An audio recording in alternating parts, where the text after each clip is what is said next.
అభివృద్ధి చేస్తూ రాష్ట్రంలో 48 కమ్యూనిటీ బేస్డ్ ఎకో టూరిజం కేంద్రాలని వన సమితుల ద్వారా నిర్వహించబడుతున్నాయి. జూన్ 5, 2025 మన వన మహోత్సవం సందర్భంగా కోటి మొక్కలు నాటి ట్రాకింగ్ కోసం geographical information system, management information system, quick response కోడ్లు మొదలైన యాప్లు అమలు చేశాం. అలాగే ప్రత్యేకించి సైన్స్ అండ్ టెక్నాలజీ మీద ఇప్పుడిప్పుడే దృష్టి పెడుతున్నాం. విద్యార్థులకి ప్రోత్సాహకాలు అందించే విధంగా అడుగులు వేస్తున్నాం. అలాగే నేను రిప్రజెంట్ చేసే పిఠాపురం నియోజకవర్గ ప్రజలకు ఇచ్చిన మాట మేరకు అభివృద్ధి కార్యక్రమాలు చాలా బలంగా చేపట్టాం. 388 కోట్లకు పైగా అభివృద్ధి పనులను చేపట్టాం. వచ్చే 4 ఏళ్లలో గౌరవ ప్రధానమంత్రి శ్రీ నరేంద్ర మోదీ గారి సహకారంతో, ముఖ్యమంత్రి వర్యులు శ్రీ చంద్రబాబు నాయుడు గారి సహకారంతో రాష్ట్రం మరింత ప్రగతి సాధిస్తుందని ప్రజలకి హామీ ఇస్తున్నాం. ఈ సందర్భంగా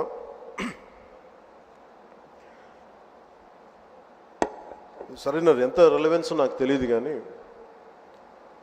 గత ప్రభుత్వ పాలకులు అధికారంలో లేకపోయినప్పటికీ కూడా, ప్రతిపక్షంలో కూడా వారికి అంత బలం లేకపోయినప్పటికీ కూడా, వారి రౌడీజం కానీ, వారి అసాంఘిక విధానాలు కానీ, వారి ఎనార్కిస్ట్ అప్రోచ్ కానీ ఏమాత్రం మారలేదు.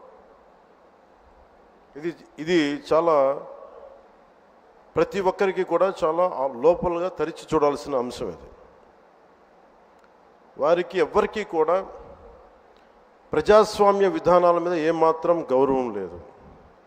పోలీస్ అధికారులు తప్పులు చేసే పోలీస్ అధికారులు వాళ్ళని అరెస్ట్ చేసి నిలువరిస్తే మటుకు మేము వెంటాడతాం, మేము will hunt you no matter where you are, మీరు ఎక్కడ విదేశాల్లో ఉన్నా వెంటాడతామనే ఈ స్టేట్మెంట్స్ చాలా ఇబ్బంది కలిగిస్తూ ఉంది. ఇది వారికి సందర్భంగా తెలియజేస్తూ ఉన్నాం. ఇది ఈ గవర్నమెంట్ నారా చంద్రబాబు నాయుడు గారి నాయకత్వంలో కూటమి ప్రభుత్వం ఇలాంటి అసాంఘిక చర్యల్ని ఏమాత్రం సహించం. ముఖ్యంగా ఆడపిల్లల భద్రత ఈ రాష్ట్రానికి చాలా కీలకమైంది. వీటికి ఆడపిల్లల భద్రతకు సంబంధించిన కానీ, ఎనార్కిస్ట్ అప్రోచ్ కానీ రాష్ట్రంలో ఉంటే ఏమాత్రం సహించే విధానం ఈ కూటమి ప్రభుత్వానికి లేదు అనేది మీ అందరికీ చాలా ప్రత్యేకంగా మేము తెలియజేస్తున్నాం. వారికి కూడా బెదిరించే వాళ్ళకి ఈ సందర్భంగా ఒకటే తెలియజేస్తున్నాం, గొంతుకులు కోస్తాం, కుత్తుకలు కోస్తాం, ఇలాంటి నినాదాలకి భయపడే వాళ్ళం ఎవరూ లేము ఇక్కడ. అలాంటివన్నీ చూసే మిమ్మల్ని మీలాంటి వాళ్ళని ఎదుర్కొని ఇక్కడ దాకా వచ్చాం. ఇలాంటి పిచ్చి బెదిరింపులు కానీ, పనికి మాలిన బెదిరింపులు కానీ దయచేసి చేయకండి. తాటాక చప్పులకి ఇక్కడ ఎవరు భయపడేవారు లేరు. ఇంకా సంస్కారం ఉంది కాబట్టి, మాట మీద గౌరవం ఉంది కాబట్టి ఇంకా చాలా పద్ధతిగా మాట్లాడుతున్నాం. ముఖ్యంగా అధికార యంత్రాంగం అందరికీ, right from constituency level to the state level, my appeal to all the officials, make sure you implement the good governance.